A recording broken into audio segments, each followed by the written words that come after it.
बांग्लादेश में एक बार फिर अराजकता फैलने लगी है। इस बार प्रदर्शनकारियों ने पूर्व प्रधानमंत्री शेख हसीना की समर्थक पार्टी के दफ्तर को जलाकर खाक कर दिया है। दरअसल गुरुवार की रात सैकड़ों की संख्या में प्रदर्शनकारी ढाका में जातीय पार्टी के दफ्तर के बाहर जमा हुए और नारेबाजी उन्होंने की। इस दौरान दफ्तर के अंदर प्रदर्शनकारी घुस गए और तोड़फोड़ करने लगे। इसके बाद उन्होंने दफ्तर के अंदर ही आगजनी शुरू कर दी। देखते ही देखते कुछ ही देर में जातीय पार्टी के दफ्तर में आग की लपटें फैल गई। बता दें कि यह पार्टी ढाका के विजयनगर में स्थित है। घटना की सूचना पाकर जब तक दमकल विभाग की टीम पहुंची तब तक जातीय पार्टी का दफ्तर जलकर खाक हो चुका था। बता दें कि जातीय पार्टी शेख हसीना की समर्थक वाली पार्टी है। इसके संस्थापक हुसैन मोहम्मद इरशाद थे, जो कभी बांग्लादेश की सेना के चीफ हुआ करते थे। तो सेना के चीफ को भी इनकी इज्जत नहीं करेंगे ये बांग्लादेश वाले, जब कट्टरपंथी वहां पे आ गए हैं। प्रदर्शनकारियों का आरोप है कि जातीय पार्टी के कार्यकर्ताओं ने 5 अगस्त से पहले प्रदर्शन कर रहे छात्रों पर अत्याचार किए। इन सब में सबसे चौंकाने वाली बात यह रही कि जब प्रदर्शनकारी जातीय पार्टी के दफ्तर में घुसे और तोड़फोड़ करते हुए आगजनी की, उस दौरान वहां कोई पुलिस बल तैनात नहीं की गई थी। तो ये सुरक्षा व्यवस्था जानबूझकर ऐसा किया गया। हम तो ये कहेंगे कोई सुरक्षा बल वहां तैनात नहीं थी, पुलिस तैनात नहीं थी और उपद्रवी खुद को छात्र बताते हुए आगजनी करते रहे। जातीय पार्टी के दफ्तर को आग के हवाले किए जाने के बाद से अब तक किसी संगठन ने इस अग्निकांड की जिम्मेदारी नहीं ली है। हालांकि प्रदर्शनकारियों को प्रधानमंत्री यूनुस का समर्थक माना जा रहा है।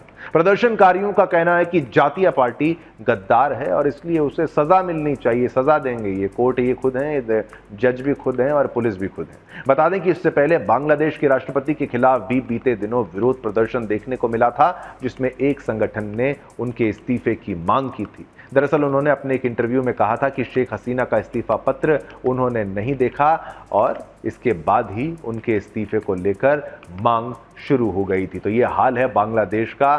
शेख हसीना वहां जब से गई हैं तो ये कट्टरपंथी वहां पर राज करने का प्रयास कर रहे हैं। एक महिला लीडर को ये बर्दाश्त नहीं कर पाए तो शांति तो ये क्या ही बर्दाश्त करेंगे। बांग्लादेश की ये तस्वीर आप देखिए, हमारे पड़ोसी देशों की ये तस्वीर आप देखिए, क्या हाल वहां पर हो चुका है। ये कट्टरपंथी अब वहां पर राज कर रहे हैं। ये हमारा पड़ोस है, बहुत पास में है, इसलिए आप भी सतर्क रहिए। शेख हसीना को वहां से इन्होंने भगा दिया और अब ये अपनी कट्टरपंथी सोच जो है उसी को वहां पर चलाएंगे। चलिए, इसी खबर पर हमने आपसे तो ये आपको याद रखना है कि भाई हिंदुओं को अगर एक रहना है, एक रहेंगे तभी नेक रहेंगे, फायदा रहेंगे, हिंदू रहेंगे। अगर नहीं रहेंगे एक, तो बांग्लादेश में हिंदुओं के साथ क्या हो रहा है वो आप तस्वीर देखिए। जो बटोगे तो कटोगे वाली बात है वो यहाँ पर सत्य प्रतीत होती है। देखिए कैसे वहाँ पर सरकार बदल गई, लोग बदल गए और ये सब सोचिए किसी समय में भारत का हिस्सा था, सनातनी यहाँ पर रहते थे और अब यहाँ पर क्या हाल है।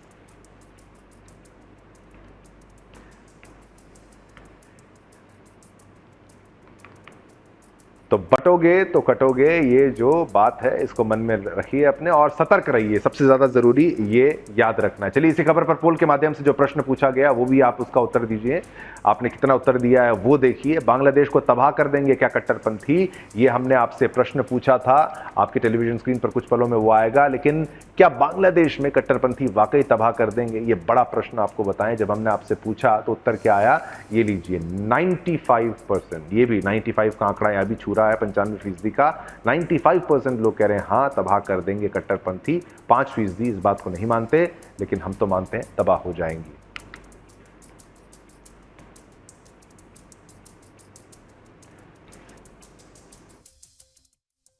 देश की हमने दिखाई थी, बांग्लादेश की जो तस्वीर दिखाई थी, तो वहां पर आप अब ये देखिए कि भाई पोल के माध्यम से जो आप भाग लेते हैं तो आपको उत्तर भी देखने को मिलता है।